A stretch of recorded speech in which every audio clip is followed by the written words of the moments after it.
On this Good Friday, 2024, a bit of perspective through three different views: primordial, ancient, and contemporary. 1. Black holes are collapsed patches of space-time so tightly compressed that not even light can escape their gravitational grip. Now imagine, they range from hundreds of thousands to billions of times more massive than our sun.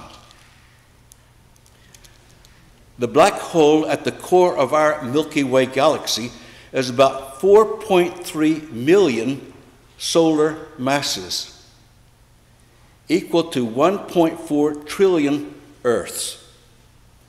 Its unseen gaping mouth as wide as the orbit of Mercury, around 27 million miles. And it was just on NPR this afternoon on the way here. Very famous. And beyond our ability to comprehend, there are more stars in the universe than all the grains of sand on all the beaches in the world. Yet on our Earth, this beautiful blue-green dot circling one of those little grains of sand, a psalmist sang, "What is man that thou art mindful of him?" 2. The Jewish worldview in Jesus' time considered Jerusalem to be the center of the universe, the sun, moon, and stars revolving around it. Soldiers and engineers during the Roman Empire crucified men and women by the hundreds of thousands, sometimes hundreds at a time. A public spectacle on purpose, crucifixion was a horrible way to die. Stripped of all clothing, thus their dignity, a man or woman was bound to a crossbeam hoisted up to the V-cut at the top of a tree or a buried post. So cross really looked like a capital T.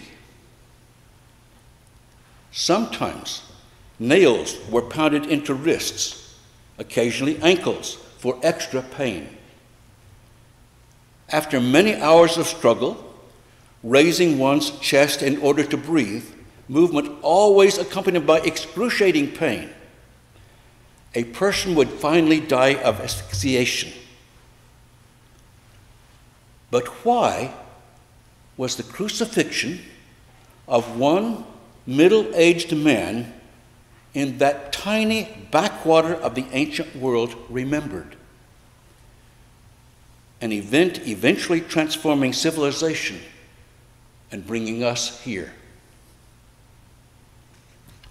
3.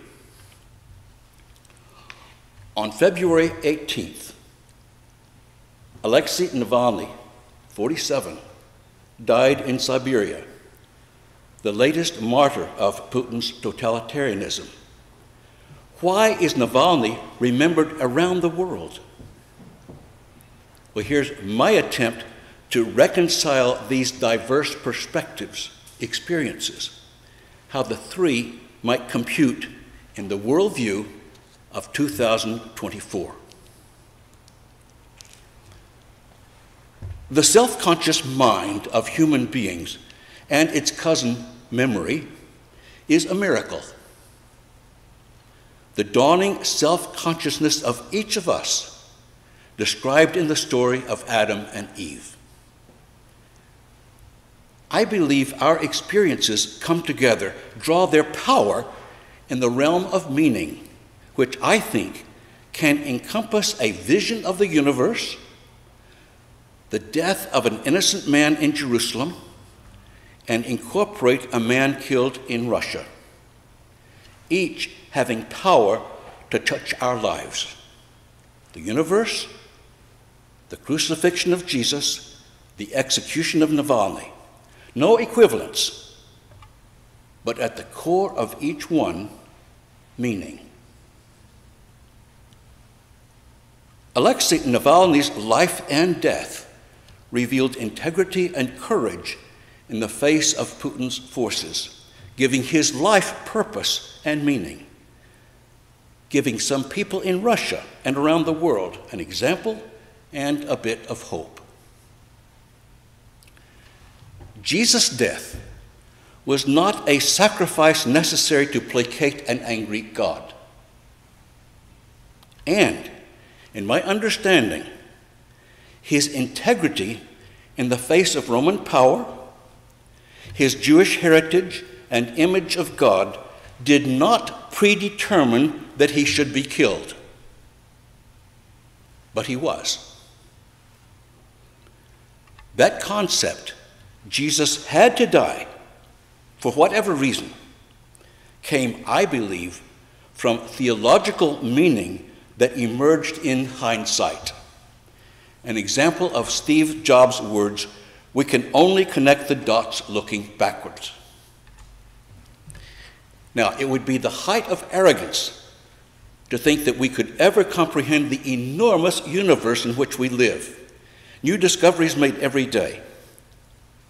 But in our Judeo-Muslim Christian understanding from experience of people on earth, the very heart of the Creator, whose primary name in Hebrew is I am, Yahweh, is the very energy of life itself. And beyond all imagination, that life for us was revealed not through enormous power, but in the vulnerable weakness and integrity of an innocent man killed on a cross.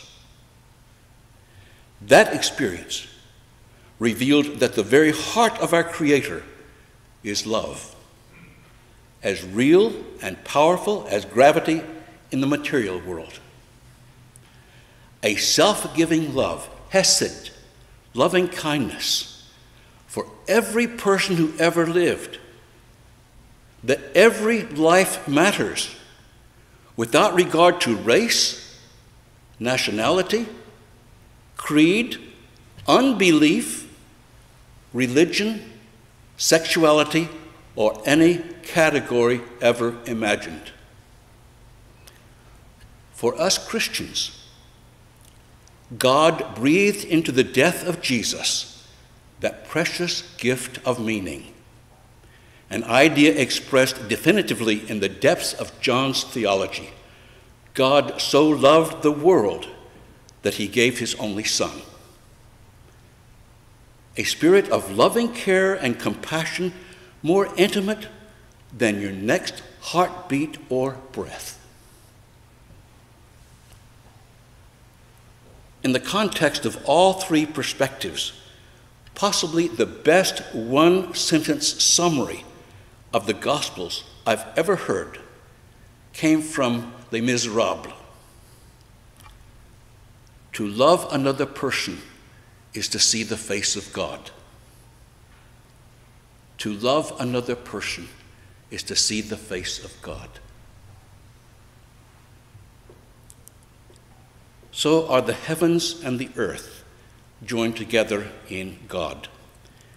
With Jesus, his life, his death, and beyond this day.